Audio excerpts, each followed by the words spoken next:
Okay, so now I find the clicker and the world update in 12 minutes. Kambashi has been studying this market for 30 years. What I'm going to do is have a quick look at some market data and then some comments on the state of the market. So, that's interesting. This one doesn't change, but that one does, so I'll watch this one. Here's the big picture overview. Now, this is a segment that we call technical applications. So that includes CAD, CAM, PLM, it includes AEC applications, it includes geo applications, it excludes EDA and tools used for software development. I'm going to talk about those. We handle those separately. I'm going to talk about those in a moment. So it really is the product development software. Here, the blue bars are the size of the market, and the yellow triangles are the growth. So you can see that in 2010 and 2011, there was apparently good recovery from the 2008 banker-induced crisis, if I'm allowed to call it that. But you know, the last couple of years have been a bit of a reality check. So last year, with only 2.6% growth, is actually, you know, a bit of a concern. But our forecasts are for this year, 2014, 16.7 billion in this segment, 2015, 17.5 billion, 6% growth, comfortable kind of growth. The thing is about these global picture, it's a bit like the regional forecast, you know, sunny with a few showers around. You really don't know whether to pack your umbrella. So you have to drill down in order to find out. So, forgive me for this slide. There are 6,000 numbers on this slide. You don't need to read any of the text here. Across the top, we have 110 industry segments.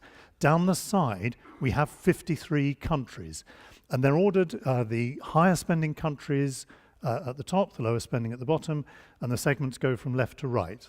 So, you can see that the higher spending countries, no surprise, US, Japan, Germany, UK, China, France. Australia may be a bit of a surprise, coming in at number 10, obviously driven by the commodities boom, China's consumption of commodities. That's cooled off recently, but it's interesting that at the moment, Australia's spending on technical applications for transport infrastructure development is actually running at about the same level as the UK and Germany. And overall, the UK and Germany are perhaps 3 times the size of the technical applications market than Australia. If we look at the other side, the sectors, ISIC 4, that's the International Standard Industry Classification that was introduced in 2008. So now most of the national organizations are using ISIC 4, so that's where you can gather the data from. No surprise to see automotive at the top there, the motor vehicles. Perhaps public administration is a surprise. I mean, obviously there's the defense element of public administration there. But in fact, a large part of that spend is related to the AEC and GIS applications that, you know, public administrations are big spenders in that area. But then going down the list, I think AEC consulting, aerospace and so on, no great surprises. So my question was, well, how on earth do we get a picture of really what's going on in the world at this kind of resolution? So what I decided to do was actually just a very simple Excel, you know, 3 clicks to do conditional formatting to pick out the top 10% of the sectors. And here they are, shown in green. Now, obviously, the ones at the top right-hand corner are no surprise at all. Those are big sectors in big countries. The interesting ones, I think, are these. You know, they're the ones that are the outliers. They've made it into the top 10%, even though they're from a country which overall is lower spending, or from a sector which overall is lower spending. And this is where you begin to see a bit of the diversity of what's going on in the market. So, you know, each of these cases you can see and you can see the reason. Parts and accessories for cars in Hungary, that's been driven by the German investment in Hungary, which has been going on since '89, since the wall came down. And more recently, with Germany doing so, or the German car manufacturers being so successful selling into China, of course, that has led through to them continuing to invest in their factories and indeed development centres and partner companies in Hungary. Mining support service activities in Chile. Well, Chile has got 28% of the world's copper ore, so I suppose that's no surprise. The question it should trigger is, does that sector include machinery and mining machinery design? And the answer is no, it doesn't.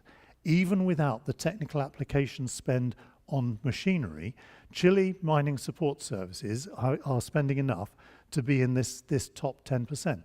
And that's, the GIS stuff for geology and analysis and so on, and also the almost AEC type applications for designing the mines and developing the mines.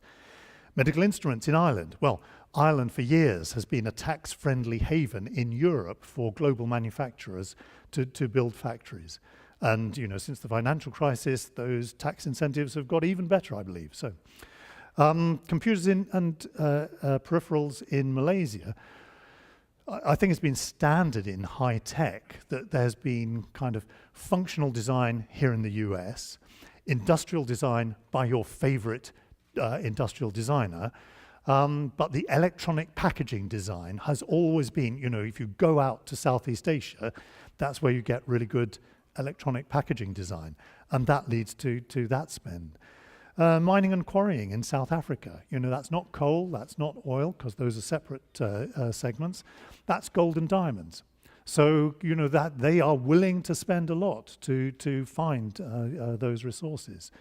And then this last one, the Netherlands, optical instruments, photographic equipment. That seems really strange until you remember that the Philips company is based in the Netherlands, and there's a factory in Eindhoven where they actually design production lines. And they design the production lines according to the location in the world that they're going to build those production lines, because they have to adjust to local support and so on. So, the diversity here just shows that you've got to be so careful about looking at the global picture and believing you can extrapolate into local or industry sector situations. So to illustrate that, I thought I'd pick on a sector. Now this is high tech. The 18 subsectors that you may or may not be able to read, it doesn't matter, the interesting ones I'll highlight in a moment, are selected from the 110 that we were looking at just now. The numbers here, the blue bars are revenue in 2012. The orange adds on the 5-year growth, so the forecast to 2017. And I suppose the first thing that you would look at here is, the biggest chart here. It's the medical electronics. Not only largest in 2012, largest in 2017.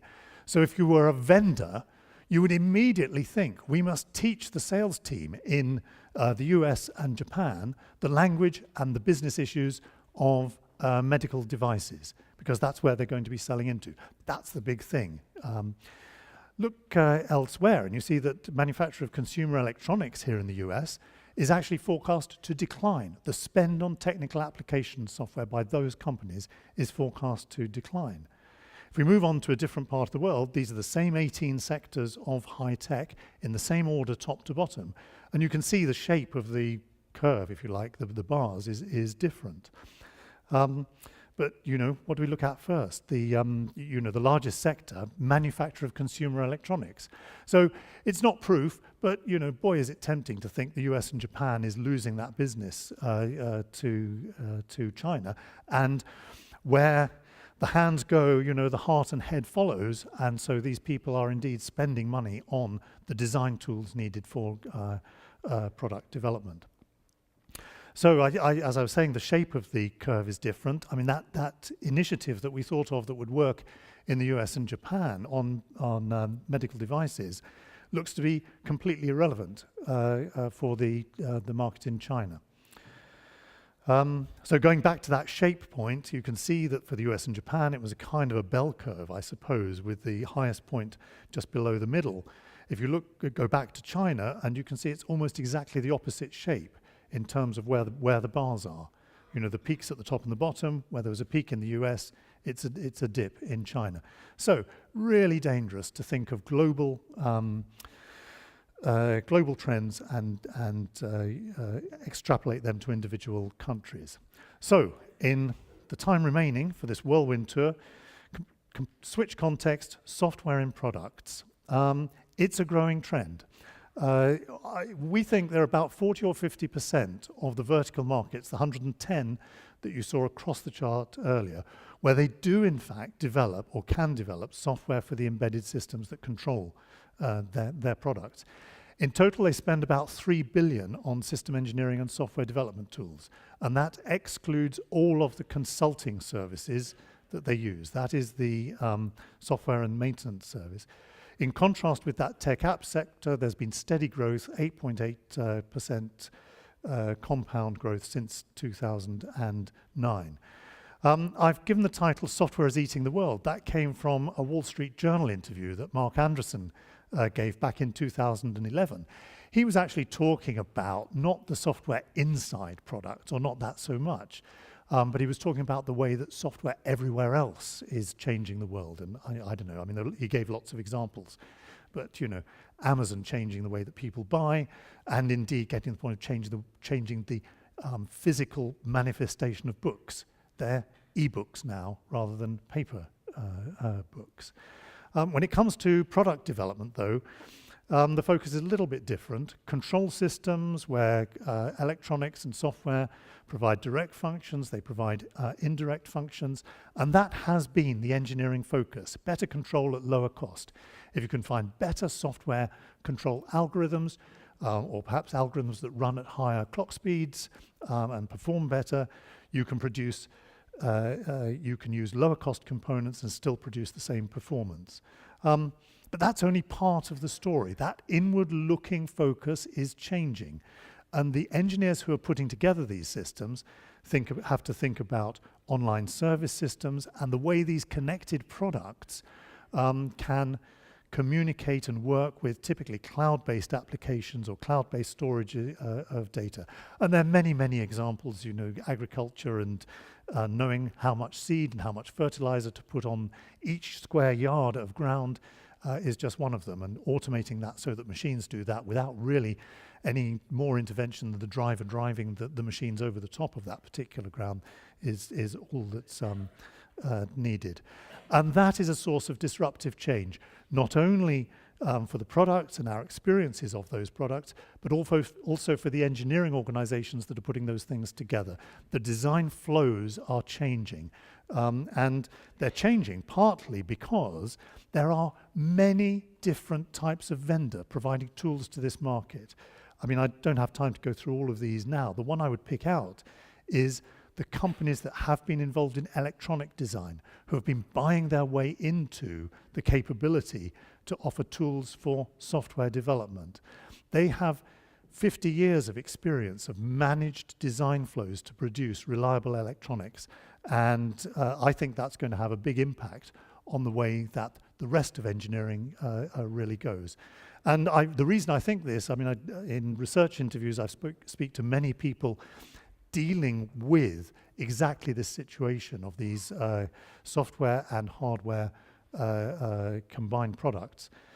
And the managers of those teams, I would sum it up by saying software engineers are different.